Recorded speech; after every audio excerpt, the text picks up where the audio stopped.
नमस्कार, मैं डॉक्टर आनंद, expert orthopaedic solution की तरफ से स्पाइन सर्जन। आज हम बात करेंगे अलग अलग टाइप की स्पाइन सर्जरीज के बारे में, और हम सबसे छोटा और सबसे सिंपल ऑपरेशन जिसको डिसेक्टमी कहते हैं उसके बारे में बात करेंगे। डिसेक्टमी का मतलब है डिस्क एक्टमी, डिस्क का टुकड़ा बाहर निकाल दो। जो भी टुकड़ा आपके टूट के स्पाइनल कनाल के अंदर, जैसे कि यहाँ पे आप देख सकते हैं कि ये टुकड़ा टूट के स्पाइनल कनाल के अंदर चला गया है। सो इस प्रोसीजर में इस टुकड़े को जो बाहर आ गया इसको हटा दिया जाता है, और साथ ही साथ में जो एनुलर फाइबर्स है इसके बीच में से भी क्लियरेंस की जाती है, जिससे कि ये आपस में जुड़ जाए एक दूसरे के साथ। अब ये जो डिसेक्टमी है ट्रेडिशनली माइक्रोस्कोप के रास्ते होता है। माइक्रोस्कोप के रास्ते किस तरह से किया जाता है?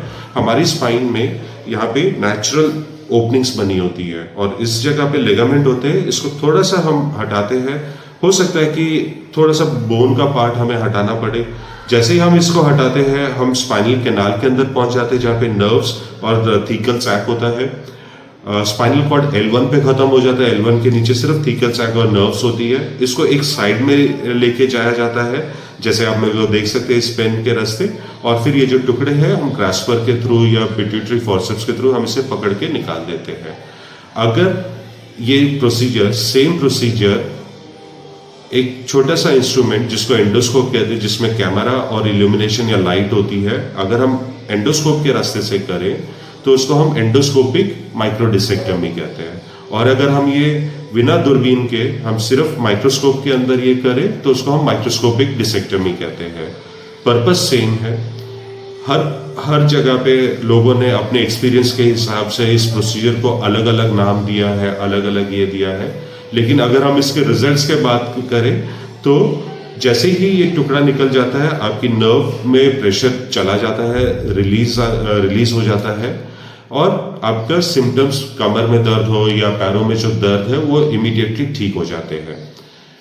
जैसे कि इस प्रोसीजर का फायदा ये है कि ये बहुत ही छोटे इंसिजन से, लगभग 6 या 7 या 8 मिलीमीटर इंसिजन से भी किया जा सकता है, और इसमें कोई ओवरनाइट हॉस्पिटल स्टे की ज़रूरत नहीं होती है। आप सेम डे शाम को खड़े होके उठ के जा सकते हैं। ये वाला प्रोसीजर पहले जनरल एनेस्थीसिया में किया जाता था, आजकल लोकल एनेस्थीसिया में किया जा रहा है, जिसमें आप होश में होते हैं। आप डॉक्टर को गाइड करते हैं कि आपका पेन है या नहीं है, चला गया या नहीं गया, ये सारी चीज़ें आप रियल टाइम में बता सकते हैं डॉक्टर को। और जैसे ही ये प्रोसीजर खत्म होता है स्कोप हटा देते हैं, टाके भी नहीं लगते, एक स्टेरी स्ट्रिप टेप या स्किन ग्लू लगा के इसको सील कर दिया जाता है। सो ये सारे बेनिफिट्स हैं माइक्रोस्कोपिक या फिर एंडोस्कोपिक डिसेक्टमी के। और अब मैं आपसे बात करूंगा इसके ये कितने साल तक चलेगा। इस प्रॉब्लम में, इस वाले प्रोसीजर में हमने इस डिस्क के टुकड़े निकाल दिए बस, और कुछ नहीं किया इसके अलावा।